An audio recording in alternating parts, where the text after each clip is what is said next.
So as that's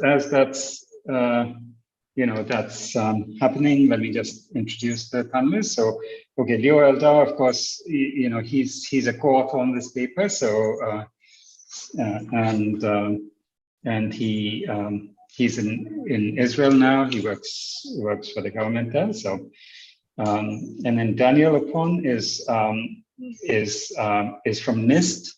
He's been working on this on the NIST challenge, in terms of picking a good post-quantum crypto system. So, it's looking forward to seeing what you have to say about all this and wider topics, of course.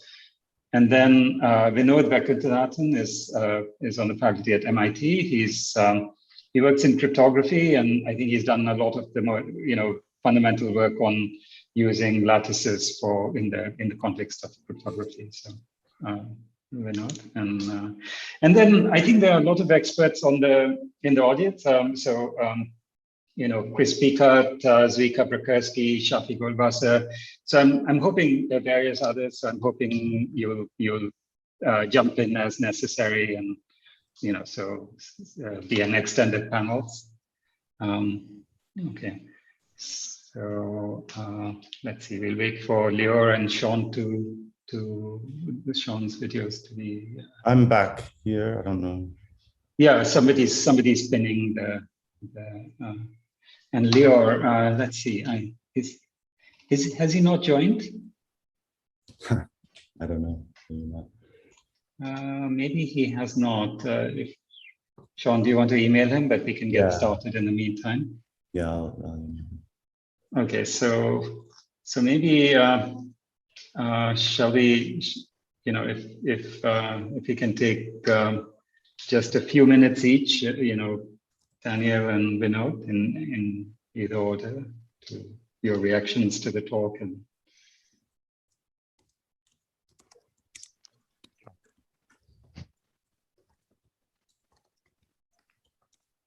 Daniel, you want to start? Sure. Yeah. So, it seems like a fantastic result. It seems, like a very interesting, breakthrough, and it's raised a lot of, very, important open questions, like some you had on your final slide of, well, you have this kind of new perspective, new approach, and, where can it be applied exactly? So one of the, most important things from this perspective will be, does this impact, the current ongoing process? Does it, attack the candidates that we have, which are, in a different parameter regime, of course, right?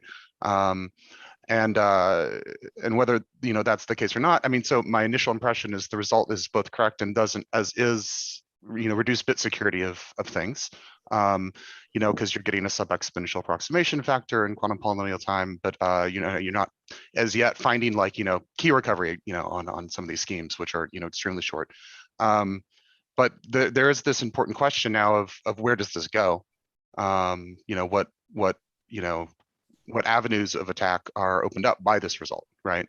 And so that's my initial thoughts. It's extremely fantastic work. Thanks, Daniel. Vinod. So great talk, Sean. So I think in my mind, the sort of the important question is what happens when the rank of the lattice becomes large, the K parameter becomes large. Let's say, even super constant is great, but sort of all the way up to like square root n, which I think is where the problem becomes sort of, the dimension reductions stops kind of there's an information theoretic limit, right?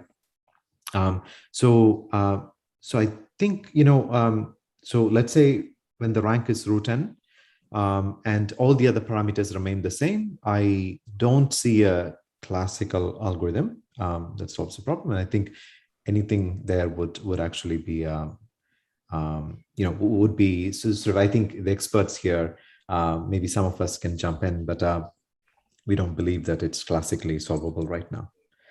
So I'm curious to see sort of the adaptation of this result to sort of larger K, larger rank.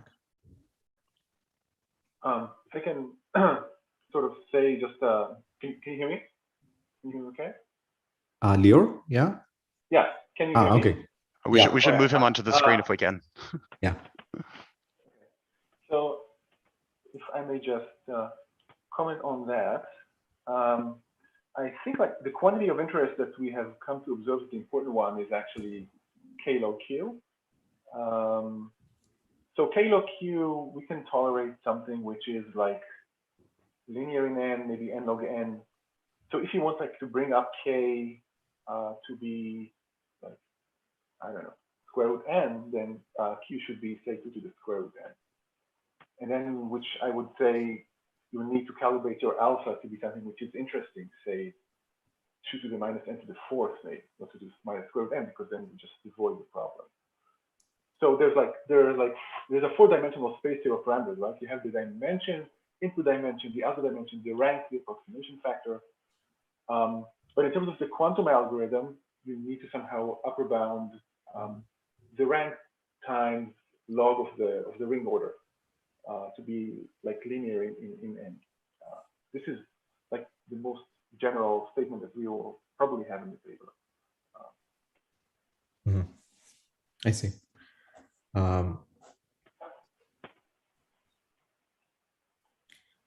So I guess perhaps Chris has a question. He has his hands up.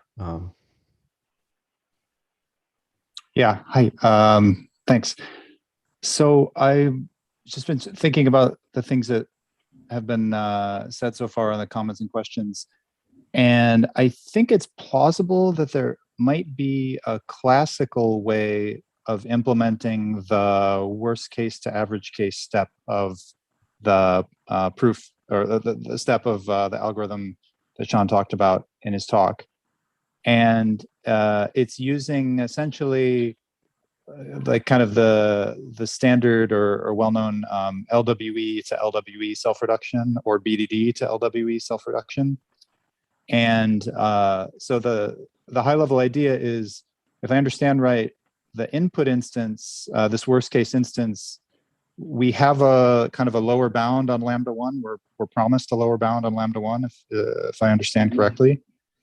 And that means the smoothing parameter of the dual lattice is upper bounded by essentially the inverse of that with a root n factor, but let's ignore polynomials. So I think it's plausible that you can prove that if you take a Gaussian integer combination, so Gaussian distributed integer combination of the rows of the input instance, that you will then get legitimate LWE samples out for the average case instance. So you'll get random A's, and then you'll get H's that are like S times A with some Gaussian noise. And so, Chris, yeah. Chris, can I ask something? So are you assuming that the input lattice has a lower bound on lambda 1 as a function of Q? So I didn't catch that. Yeah. So as I understand it, the input lattice, the worst case lattice, in order for it to be a valid BDD instance, you need a lower bound on lambda 1 of the input lattice. Correct? Yeah. So I guess I mean, alpha times lambda 1 should be larger than something that would allow you like brute force enumeration for start. But like essentially, there's no like bound in terms of Q.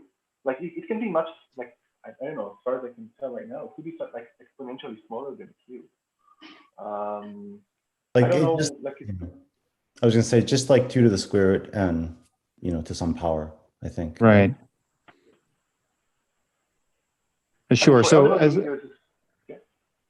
as long as you have a lower bound on lambda 1 for the input lattice, you can get immediately get an upper bound on the smoothing parameter of the dual lattice, and taking a integer Gaussian combination of the rows basically corresponds to taking a Gaussian modulo the dual lattice, the smooth dual lattice.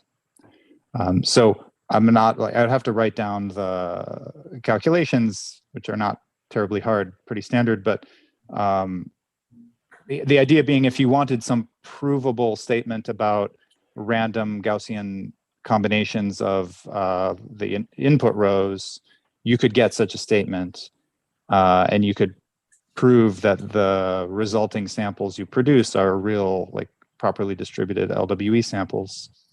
And that would even go for any choice of K, essentially. So whatever, if K is 1, 2, 10, whatever it would hold, all you need is the lower bound on minimum distance in the original lattice. So that is to say, one should try to see whether this works classically. And I think Leo and Damien had some comments earlier about in the chat about what the complexity of that resulting problem would be. We should check that too, but that's a candidate idea for implementing the worst case to average case part classically. I think that maybe it would be a good idea if we took this offline. And actually, I think Sean and I tried, right, Sean? This is like from Vinod's lecture notes. We worked pretty hard on those. So I think we came up with a similar argument. For some reason, maybe we read them wrong, but like there seemed to be like a lower bound on Q. It needed to be like at least 2 to the n for the argument that you're sketching to work. No, there's okay. Okay. Well, there's no explicit lower bound on Q needed for this to work. You just need a smoothing parameter upper bound. Yes, somehow it came out of the fact that you cannot sample from the discrete Gaussian on the dual lattice unless you're, you know, exponentially larger than, like then somehow, I don't remember exactly the argument. It somehow depends on the fact that you cannot, like if you're given a lattice L star, like a dual of something, you cannot assume that you have a basis which, you know, the vectors length are. We don't need that. But you don't need to sample from the dual lattice. You only need to sort of, you know, sample this is sort of a mental experiment, right? You sample a vector, reduce it modulo the parallel pipette of the dual lattice. You just want it to be random, and that's that. So all you need to sample is. So I think Vinod, it would be great if you could summarize. You know, so this was a great discussion, but maybe to let everybody else in on the secret, could you summarize, or one of you summarize what's been suggested and what Yeah, so I can try. So the sort of the key step here seems to be a sort of worst case to average case reduction. You take a bunch of sort of BDD samples, which are worst case LWE samples, and produce sort of LWE samples, sort of average case LWE samples. So one way to do this would be sort of some form of, you know, you take the LWE samples, take some random subset of these things with appropriately chosen random coefficients and sum them together. So that would certainly produce samples that look like LWE, right? So the LWE samples are A and A dot S plus E, right? You have many of these things. You pick random subsets of these things, so you will get an A prime and A prime dot S plus E prime of the right form. The question is really the distributions of A prime and potentially also A prime. So the whole discussion here is saying that, you know, one can make sure that the distribution of A prime is actually, so you need two things, right? So one, the linear combination that you pick should have enough entropy to make sure that A prime is random. And two, it cannot have too large a coefficient, so, you know, the error stays small. Right? So these are two opposing constraints. And we have a pretty good understanding of how to, you know, balance the two. And sort of the answer is this smoothing lemma of Michancho and Regev. They tell you exactly what the trade-offs are. So the trade-offs turn out to be, you know, if you sample a vector whose entries are Gaussian, just like Chris said, that's the coefficients you use to compute the linear combination, right? The question is how large the standard deviations, how wide the Gaussians have to be. And they have to be wider than the nth minimum of the dual lattice. So that's the technical. So once that's the case, you know, this randomization works great. So now the question is, what is that number, the nth minimum of the dual lattice? And that is roughly inversely related to the first minimum or the minimum distance of the primal lattice, right? So for BDD to be, again, there are lots of parameters here. For BDD to be sort of well-defined, the minimum distance of the primal lattice has to be somewhat large, or rather, the BDD instance has to be very close relative to that number. So it had better be that that number is large. And that means that the inverse of this number, which is the nth minimum of the dual lattice, is small. And that means that I can pick a small Gaussian and compute this sort of linear combination of things. It seems like things all sort of compile, and I think the final comment of that Chris had is that, this process happens in Oded Regev's, the quantum reduction of LWE. So that has two parts. One of them is a purely classical part, which takes BDD and reduces it to LWE. So it's a purely classical part. The other part is a quantum part that takes SIVP, sort of shortest independent vectors problem, and reduces it to BDD. That's the quantum part, but we don't really let's not talk about that, right? So that's sort of, everything that we are saying here is contained within that theorem. So that's okay. So to sum up again, so there is a worst case to average case reduction sort of classically for BDD,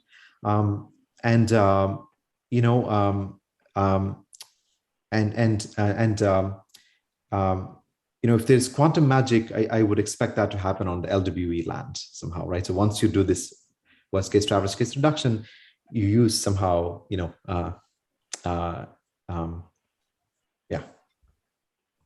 So maybe just if I can add that sort of the standard, if you want to apply the standard worst case to average case reductions, right? Even though this lattice comes from it has one generator, it's an n-dimensional lattice. So if you just follow what's written in Regev's paper, then you're just going to get an n-dimensional LWE instance, which is not what you get. So what you want is a worst case to average case reduction that sort of preserves the fact that you started from a QRE lattice with a single generator. This is why sort of just saying, you don't just plug in the known or the Regev's worst case to average case. Is that right? I mean, you have to do it like in an LWE to LWE way, but that is compatible with syntactically with the problems that we have at hand here. Yeah. Just to say, yeah. Yeah, but that's an important point to clarify.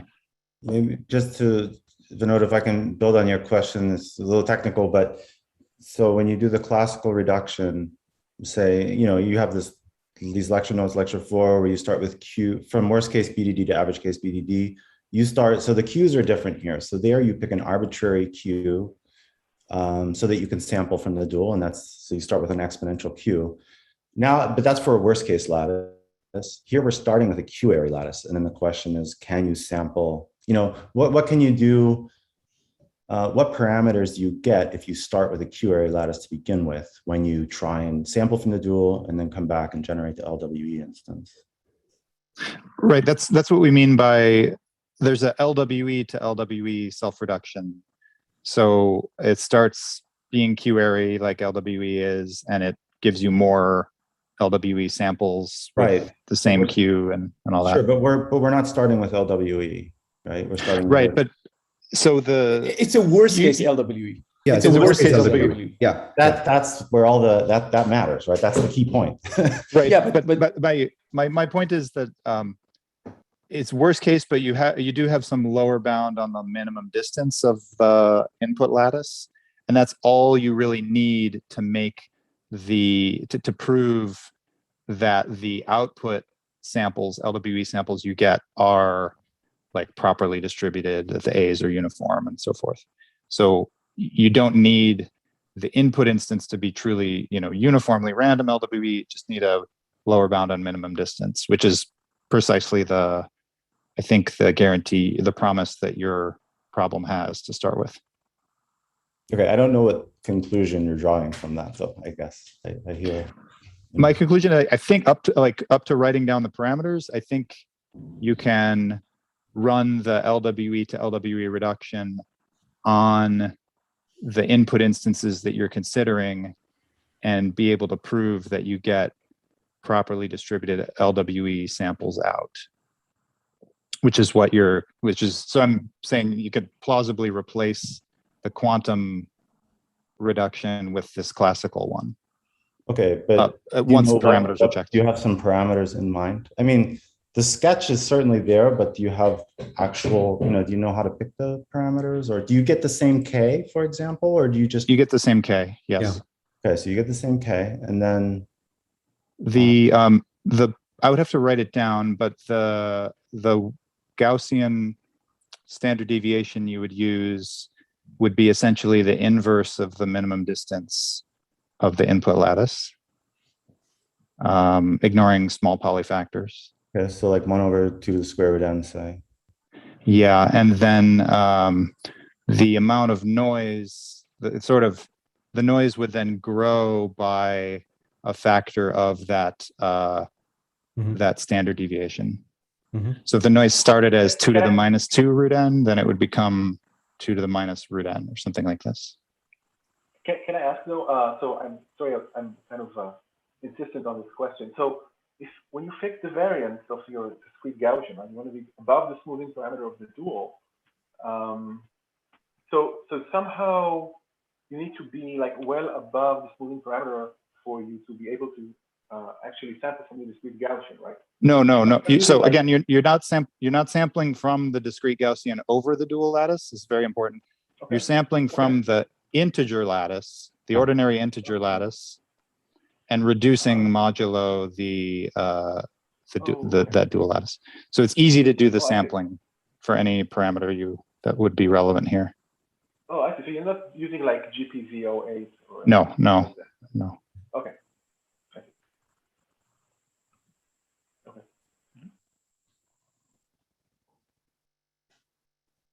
It sounds like this is all worth checking out, right? It's all worth writing down and seeing.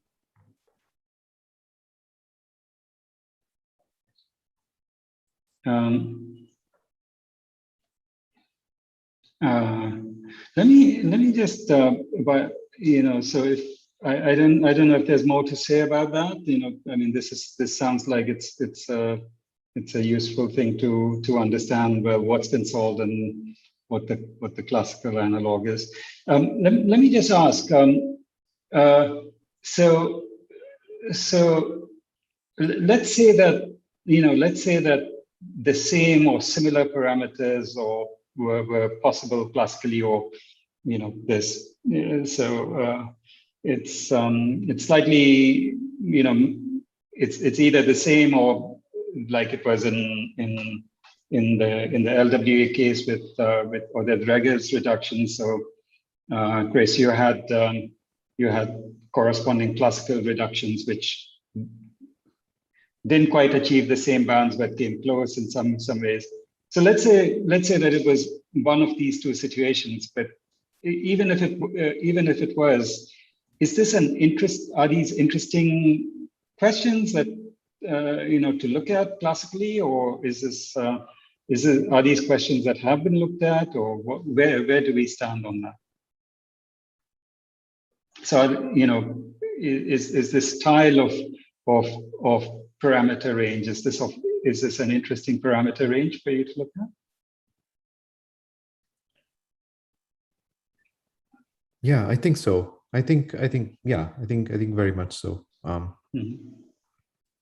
So it's just to sort of reiterate, LWE, either worst case or average case, mod Q, which is 2 to the n, and the BDD ratio is 1 and 2 to the root n, and let's say the rank is also root n, let's say. Yeah. Leo here. To circle back on the cryptanalytic impact. So our impression with Damien is in the case k equal 1, and in the average case, not in the random case, this result is already known. This is already the established complexity for those parameters. But it was not exactly clear what happens for larger k. I think in the light of the comments that have been made about the potential implication of these results, it would be nice to have a clear and full statement about what is exactly the claim for larger K, to see if it is actually better than what is known in the average case classically. Great, yeah. I wonder, we should probably be wrapping up in a little bit, but if since Daniel is here on the panel, I just wanted to ask in terms of the NIST challenge, and can you say a little bit about where things stand there, and also in terms of stress tests of the crypto systems that you look at? Well, this is one direction, in terms of quantum algorithms and designing them for fundamental tasks. But what are the stress tests you look at, and where does all this fit into the continuum? Right. So, the first comment here is that, this is still, largely community driven. So, when people, have new results and they come and they, present them in papers, or they, have discussions on the forum, that's where a lot of it comes from. In terms of the, current understanding of, say, like the BKZ algorithm, I think we, it's relatively, kind of settled down. I mean, I think we have a much better understanding of the exact, concrete complexity. If you're just kind of like, going to do a head-on attack, trying to do a key recovery given a public key, for, say, some of these lattice systems. There's I guess there's still, people are still digging into like the little details, and they're saying, you end up with, my block size is supposed to be one higher or lower or something, in the various estimates for the concrete security. But for the most part, it's pretty well understood now. Some of the the big questions are, particularly in the case of these new quantum algorithms. So there's been some discussion of whether, for instance, the structured lattices have a better quantum algorithm that that can be demonstrated, and should we be fearful of certain structures, and things like ring LWE or module LWE and so on. This in this situation here, on some level, it seems to have, this attack is, sort of showing that, maybe even the quote unquote unstructured lattices still have, just a little bit of structure that can be taken advantage of by these quantum algorithms. None of the quantum algorithms that we've seen yet, and there has been, I would say, noticeably new ones, coming out here in the past, 6 months, year. Everyone's been sitting at home, has plenty of time to do research, and so, so we've been seeing some new ideas. Right now, as far as I can tell, it doesn't impact, concrete bit security of like, things you're going to put in software and deploy. But the question is, when you see new techniques, it's always, even if you can say, oh, well, if I could somehow stick this into some kind of actual attack and, reduce the security of my scheme by a bit or less than a bit of security, if the scheme, if the technique, the attack technique is fundamentally new, has a new perspective, we're not in the, I would say, same exact position. In terms of, we understand BKZ, and we understand that, if you're doing sieving, for instance, and you're using these locally sensitive hashes and so on, we have a pretty good idea that, you can't really improve. You have to do something different. So this is something different. And so, I think one of the most important questions, especially given that we are nearing the end of the third round and at some point have to like, make a decision here, like we kind of are on timeline here. Some of the questions here will be, is there an angle, in which, this technique that we've seen today or other ones that are, these new quantum tricks, if it seems like there's a path forward, or if it's like, oh, well, we've gotten to a sub-exponential approximation factor, but, we're not going to suddenly see, very, very, very small approximation factors in the future, or maybe we will. And I think that's something for people to consider, of course, it's an interesting question saying, can I take the quantum algorithm to turn it into a classical one? But whether you're classical or quantum, if the new technique lets you get, significantly better because it's simply new. Okay. So that's kind of the like a philosophical question to be asked. Yeah. And you mentioned a timeline. So what's the current timeline? I've lost track of it. The current timeline, I believe, Dustin Moody, who's the project lead, has posted on the PQC forum a bit ago. to I think send in, any kind of final results, any kind of final cryptanalyses, or et cetera, new data and so on. And I forget the exact date off the top of my head. It's on the forum if you just look for Dustin Moody's post.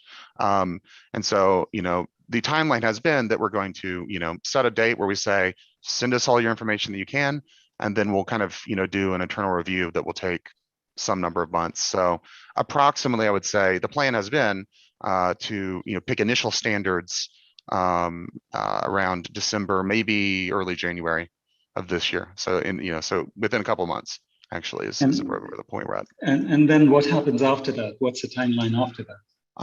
Still to be completely announced. There's been discussion of a fourth round with further candidates, as well as discussion of potentially introducing an on-ramp for signature schemes in particular.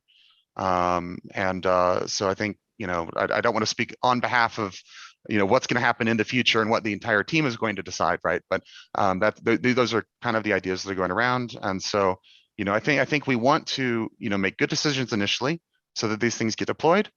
And and at some point consider if we want more things after that, but on a delayed schedule.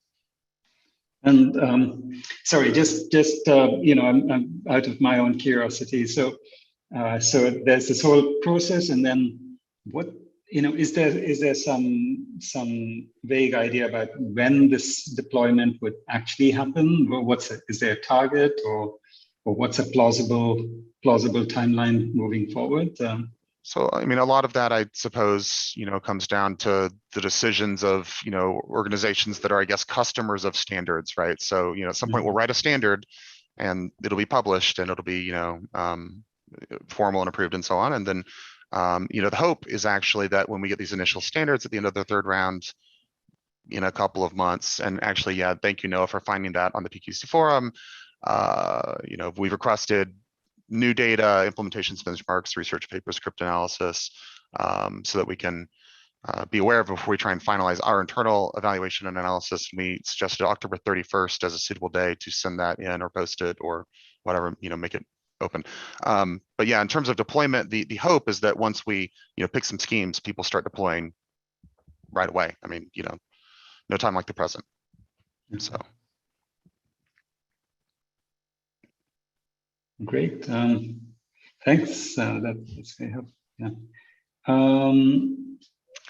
Dustin Moody's chimed in chat and said we expect to have a final PQC standard finalized by 2023 to 2024. So there'll be a decision, and then the drafting of the standards document is very involved. Mm-hmm. I see. Great. Well, let's see. So unless there are other questions, maybe we can wrap up. So thanks to Sean for a great talk, and then to the panel, thanks for the a great discussion, and also, of course, to the informal panelists, Chris and Zvika and others in the audience. That was very very enlightening. So I guess we'll see you next week for the next Quantum Colloquium.